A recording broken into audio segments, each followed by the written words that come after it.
જય Shri Krishna. Welcome to my YouTube channel. રોજ મમ્મીઓને પ્રશ્ન થતો હોય છે કે સવારે નાસ્તામાં શું બનાવું, બપોરે શું બનાવું, સાંજે શું બનાવું, બાળકોને લંચ બોક્સમાં શું આપવું. તો રોજે રોજ શું વિચાર કરે મમ્મી, પણ કંઈ પડ્યું હોય એને એ જ વસ્તુનો કંઈક ઉપયોગ કરી અને નવી નવી વસ્તુ બનાવી અને મમ્મી છે એ આપતી હોય છે. તો આજે મારે પણ એવું જ છે કે સાંજે શું જમવાનું બનાવું, અને રોજ રોજ તો બધાને રોટલી ને રોટલા નથી ભાવતા, તો હવે કંઈક તો નવું આપણે દેવું પડે ને. તો પછી થયું કે ચાલો આજે મેથી પડી છે તો મેથીના મુઠિયા બનાવી, અને એ પણ 2 થી 3 બનાવશું. એટલે કે આપણે 2 થી 3 લોટને મિક્સ કરી અને મિક્સ લોટના આપણે મુઠિયા બનાવશું, જેથી કરી અને બધાને લોટમાં જે કાંઈ તત્વો છે એ પણ મળી રહે અને એ બાને કંઈક નવીન ખાવાનું મળી રહે, તો હોંશે હોંશે ખાઈ લઈએ. તો ચાલો આજે આપણે બનાવીએ મેથીના મુઠિયા. અહીંયા મેં 1 વાટકી ભરી અને ભાખરીનો જાડો લોટ લીધો છે. એ જ વાટકીથી 5 માપ જેટલું આપણે બાજરીનો લોટ લીધો છે, એટલો જ મેં ચણાનો લોટ લીધો છે. તમે લોટનું પ્રમાણ કોઈ પણ લોટ વધુ કે ઓછો અહીં લઈ શકો છો. અહીં મેં 1 વાટકી ભરી અને મેથી ધોઈ અને સરસ સમારી લીધી છે. મેથીને જ્યારે પણ સમારો તો સમાર્યા પછી ધોવાની નથી, પહેલાં જ આપણે 2 પાણીથી સરસ રીતે ધોઈ લેવાની છે અને ત્યારબાદ આપણે સમારી અને પછી તેનો ઉપયોગ કરવાનો છે. તો આટલી મેથી હું લઉં છું.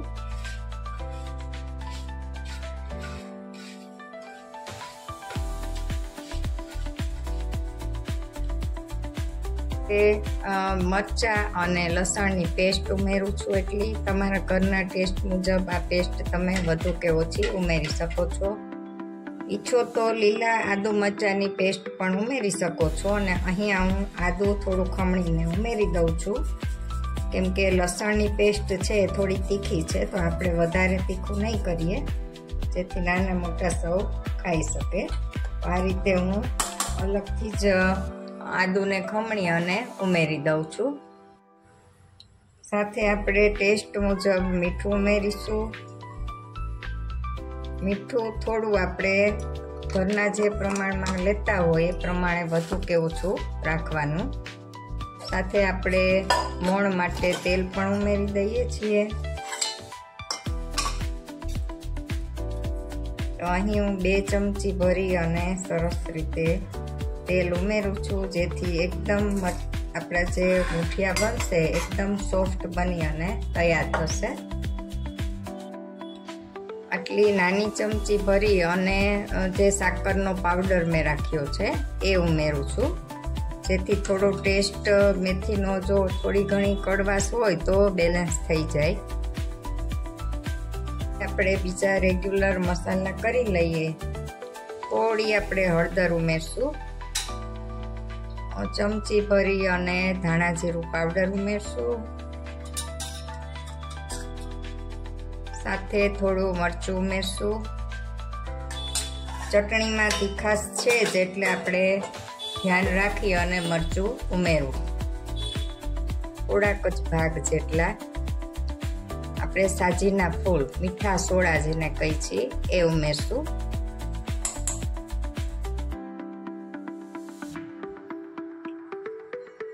અને ઉપરથી આપણે અડધું લીંબુ નીચવશું. અને આ લીંબુને સ્ટોર કરવાની રીત મેં અગાઉ રેસીપીમાં આપેલી છે, જોઈ લેજો. મારા ઘરમાં 2 મહિના થયા એવા ને એવા ફ્રેશ લીંબુ આ રીતે મેં સ્ટોર કરીને રાખ્યા છે, પડ્યા છે. તો આ રીતે આપણે લીંબુનો રસ ઉમેરી દેશું.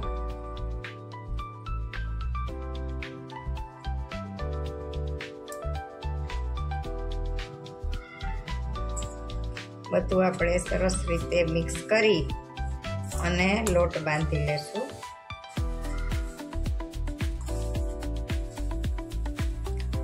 અને આ મુઠિયા તમે ગમે ત્યારે નાસ્તામાં પણ બનાવી શકો છો, બાળકોને લંચ બોક્સમાં આપવા માટે પણ બનાવી શકો છો, અને એ સિવાય ગમે ત્યારે તમે સાંજે હળવું જ્યારે જમવું હોય ત્યારે પણ તમે બનાવી શકો છો.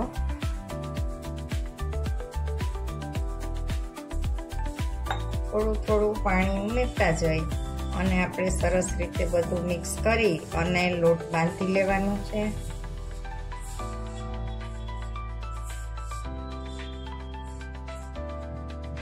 અને લોટ બહુ છે. અને અહીં આપણે 3 જેથી કરી અને મસ્ત મજાના આપણે જે કાંઈ લોટમાંથી પોષણ મૂલ્ય મળવાનું હોય, બાજરીમાંથી છે, ચણાના લોટમાં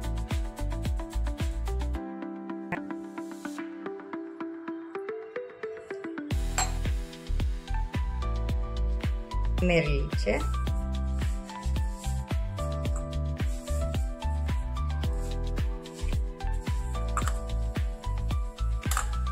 આ રીતે આપણે સરસ મજાનો મુઠિયા વળે એ ટાઈપનો આપણે લોટ બાંધી લેવાનો છે.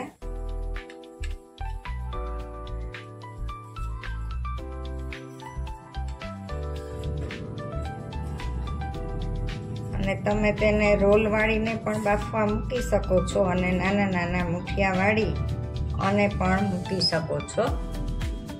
મુઠિયા વાળી અને મૂકતા જશું. તમે જોઈ શકો છો કે આ રીતના આપણે મુઠિયા વાળવાના છે. અંદર સુધી આપણે દબાવશું એટલે શું થશે કે આ પડ છે એ પતલું થઈ જશે અને સરસ રીતે ચડી જશે. અને આ રીતે ઊંધા મૂકવાના છે.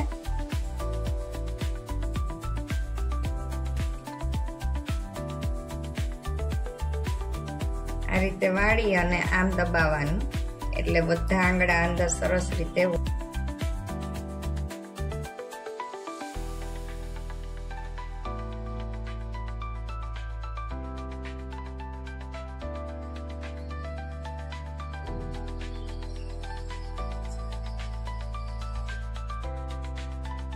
જ મુઠિયા વળી અને તૈયાર છે. અને આ રીતે આપણે ચારણીમાં ગોઠવી દઈ અને પછી આપણે તેને સ્ટીમ કરવા માટે રાખી દઈશું.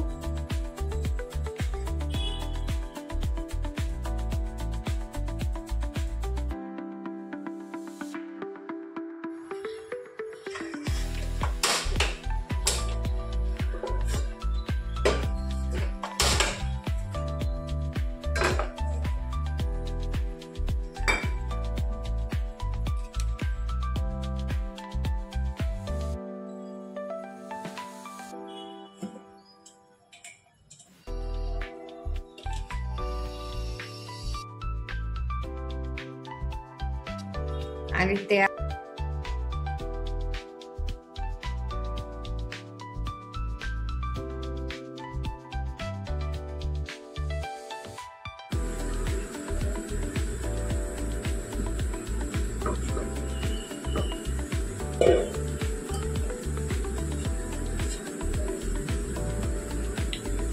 હવે આપણે ચેક કરી લઈએ.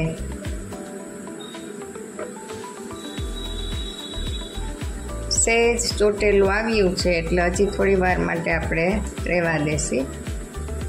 એટલે આપણા મુઠિયા સરસ મજાના આમ તો ચડી જ ગયા છે, જોઈ શકો છો. અને કલર પણ એનો સરસ બદલી ગયો છે.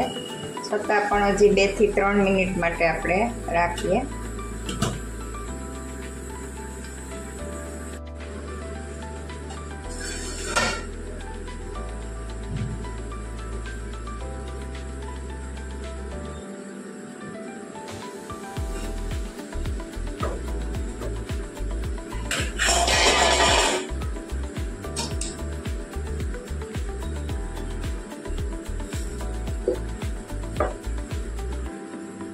હવે સરસ ક્લીન ચપ્પુ આવે છે તો આ સ્ટેજ ઉપર આપણે ગેસને બંધ કરી દેસી અને મુઠિયાને ઠરવા દેશું અને ત્યારબાદ આપણે તેનો વઘાર કરીશું.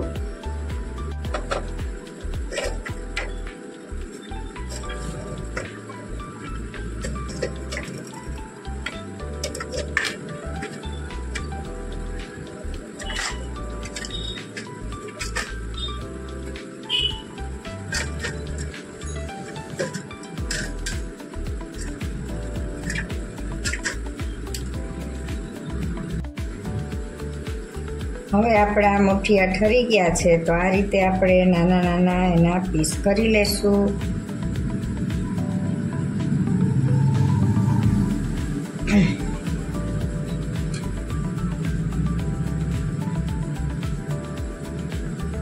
જોઈ શકો છો કેટલા સરસ સોફ્ટ અને જાળીવાળા બન્યા છે. જુઓ, એકદમ પોચા પોચા બન્યા છે. જુઓ,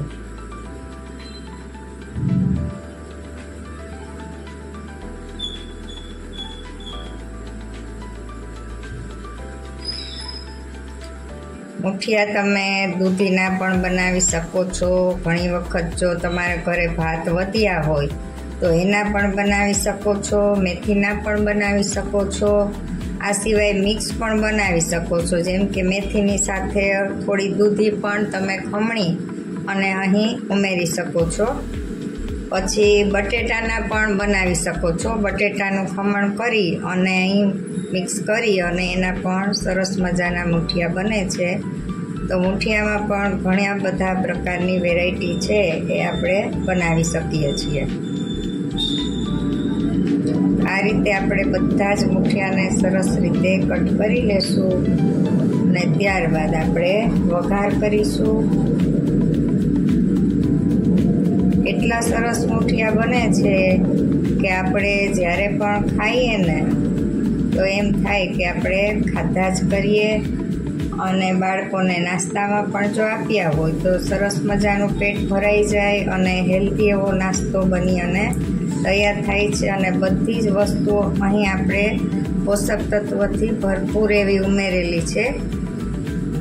તો હવે આપણા મુઠિયા કટ થઈ ગયા છે.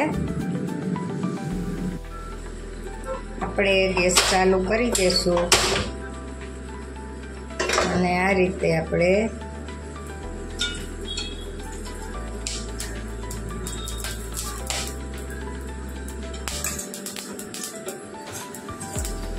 અહીં આપણે તેલ થોડું ચડિયાતું રાખીશું, જેથી મુઠિયા જ્યારે પણ આપણે ખાઈએ તો આપણે કોરા કોરા ન લાગે.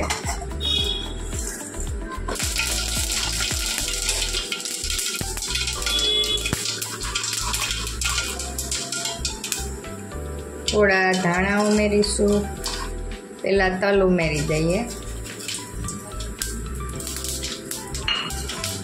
ત્યારબાદ આપણે લીમડો ઉમેરી દઈએ.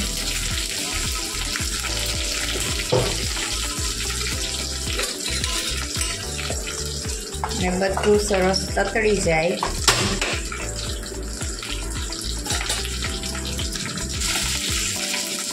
એટલે આપણે થોડી હિંગ ઉમેરી દઈશું.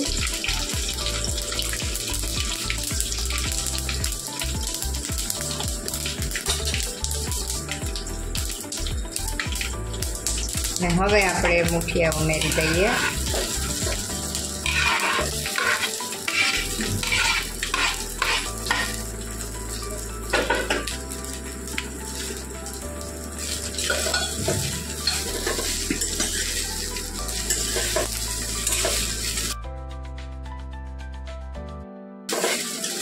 અને આ રીતે આપણે બધું સરસ રીતે